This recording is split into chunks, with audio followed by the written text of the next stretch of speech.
देश में लगातार ब्लैक फंगस अपने पैर पसार रहा है। इस मुद्दे पर देश के 2 बड़े डॉक्टर्स का क्या कहना है, आइए आपको सुनवाते हैं। Been a lot of concern in our country about the new emergence of the so-called black fungus. Although it's a misnomer, doesn't belong to the black fungus family, but definitely there is an increasing trend in fungal infection being seen in the last few weeks in patients with COVID-19. और ये बहुत states में देखा जा रहा है. Some states have reported more than 500 cases. The issue is, what is all of this about? What can we do to prevent it? How should we suspect it? And what are the treatment strategies? The first thing to remember is that black fungus, which is basically an infection by a fungus called mucormycosis, is a rare fungus, a rare infection in humans. It's a fungus which is found in soil. It is found at times in the environment also, but it is not very infectious. It does not cause infections in healthy people. Before COVID, we would occasionally see fungus with this mucormycosis in patients who had poor control of diabetes, who had underlying transplant and were on drugs post-transplant, or cancer patients who were getting chemotherapy. But with COVID-19, the number has increased dramatically. This has been seen to some extent in the first wave also, but much more now. And it was also reported to some extent during the SARS outbreak also. So what is the reason why we are seeing more fungal infection? The first is that COVID-19 itself predisposes to these fungal infections, because if you were to remember, what we used to see was that if you look at the blood reports of patients with COVID-19, the lymphocyte counts in the CBC comes down. And this causes a decrease in their immunity, which predisposes them to fungal infections like mucormycosis. Also, diabetes is a risk factor. And we know that India is the diabetic capital of the world. We have a large number of people who have diabetes. Many of them have diabetes where the control is very poor. So uncontrolled diabetes with COVID-19 can also predispose to development of mucormycosis. The third factor to keep in mind is the use of steroids. The use of steroids has become much more in this wave than what it was in the last wave.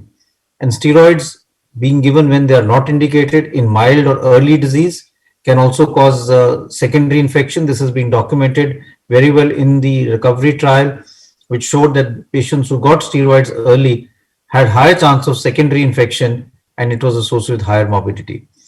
Also, the dose of steroids.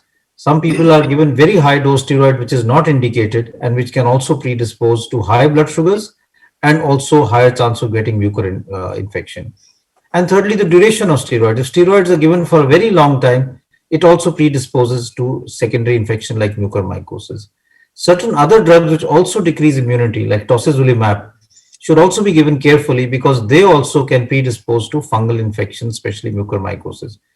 So my advice would be that we have to look at prevention of this outbreak which we are seeing with COVID.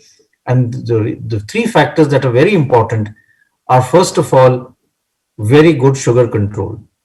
We must have people who are known diabetics must take extra steps to make sure their blood sugars are controlled.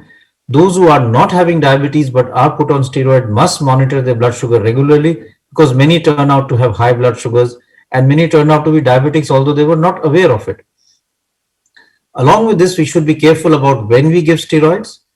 The indications are very clearly mentioned in the guideline. They should not be misused. And thirdly, like I said, low or moderate dose steroids are required. We should not really give high dose steroids and give other drugs, immunosuppressive drugs, only when they are indicated. The second issue is, when should we suspect mucormycosis?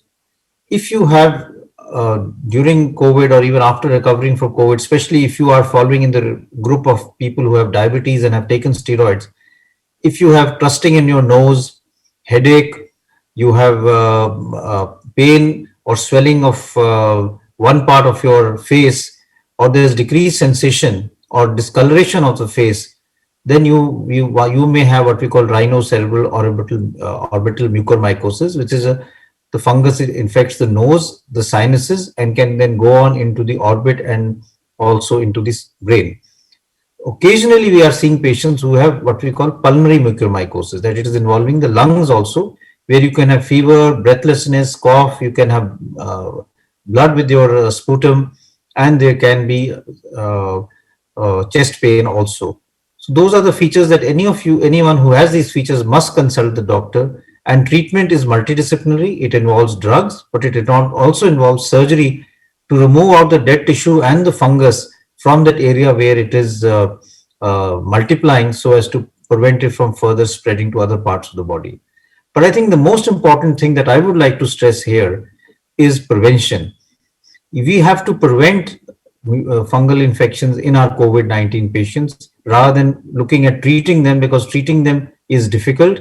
It also leads to higher mortality if you develop mucormycosis. So my plea to everyone would be, if you have COVID-19 and you are diabetic, please make sure your sugars are properly checked and your sugars are under good control. If you need steroids, make sure they are taken in the right dose and only when they are indicated. Do not misuse steroids when they are not required, and be aware of the possible features which could suggest that you may have mucor, so that you can consult your doctor immediately.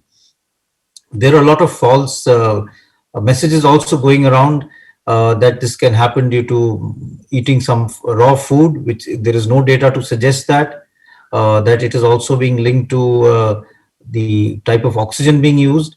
There is clear evidence that it is happening in areas where medical oxygen is used, so therefore it has nothing to do with the type of oxygen that is also being used.